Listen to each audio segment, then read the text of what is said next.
السلام عليكم ورحمة الله وبركاته.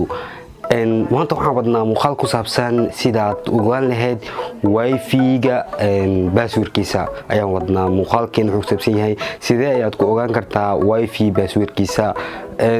qof tusaale ahaan qof saaxiibkaaga ah ayaa wuxuu haystaa internetkii ayaa ugu jiro, marka wuxuu rabaa inaad asigana aad la qaybsato ama aad la isticmaasho, laakiin ma taqaanid passwordkiisa. marka sidee ayaad ku ogaan kartaa passwordkiisa? muuqaalkeena intaas ayuu ku saabsan yahay. muuqaalka intaa kusii gudgelin waxaan ka codsanayaa haddaad channelka cusub tahay inaad subscribe noo saarto, muuqaalkana like saarto, share garayso. aad baa umahadsantahay.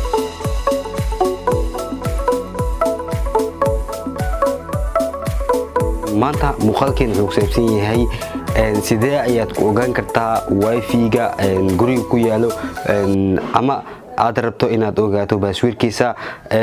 dariskiina ayaa internet laga isticmaalaya, wuxuu ugu jiraa qofka saaxiibkaaga. qofka saaxiibkaagana wuxuu ku ogolyahay inaad la isticmaasho internetka, laakiin ma taqaanid passwordka. marka waxaad rabtaa inaad ogaatid passwordka. marka sidee ayaad ku ogaan kartaa marka passwordka? muuqaalkan intaas ayuu ku saabsan yahay. sidee passwordka ayaan muuqaalkan kugu tusin doonaa. daawasho wacan. kadib waxaa imaanaysaa xagga settingka, waxaa galaysaa wifi-ga ayaa galaysaa. wifi-ga markaa gasho waxaa taabanaysaa dhinaca settingka ay ku qoran tahay ayaa jag siinaysaa. ilaan wifi-ga passwordkiisa uu safgaraysan yahay. waxaan rabaa taabanaysaa meeshaas ay ujeedaan calaamadan codka ay ku qoran tahay. intaa marka calaamadan aa ujeedin waxaad ka qaadanaysaa mobilkaaga, aad screenshot ay ka qaadanaysaa.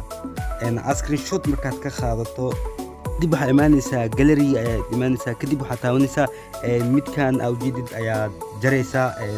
waxaa kusoo dhaweynaysaa, waad dhamaynaysaa, waa isku dhaweynaysaa, waa jarjaraysaa. waxaa ku aadinaysaa halaha uu ka kooban yahay. kadib safe ayaa dhehaysaa. markaa safe dhahdo kadib waa kasoo tegaysaa. waxaa imaanaysaa google ama chrome, mid walba aad isticmaasho. xagga searching ayaad ku qoraysaa waxaan oo qoray ayaad ku qoraysaa. kadib go ayaad dhehaysaa. kadib waxaa kusoo bixayso websitekan ayaad taabanaysaa. websitekan markaad taawato kadib sida tan ayuu kusoo baxaya.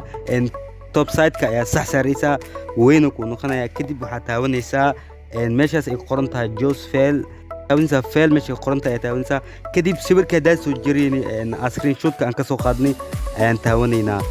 kadib waxaa taawanaynaa submit meesha ku qoran tahay ayaa taawanaynaa. markaad taawano ayuu soo baxayaa. sida tan kugu soo baxo waa kay passwordkii wuu ii soo saaray. passwordka aan ku xirtay wifi-gayga wuxuu ahaa 2245678 abdifatax, waana sax. passwordka saas ayaad u arki kartaa. marka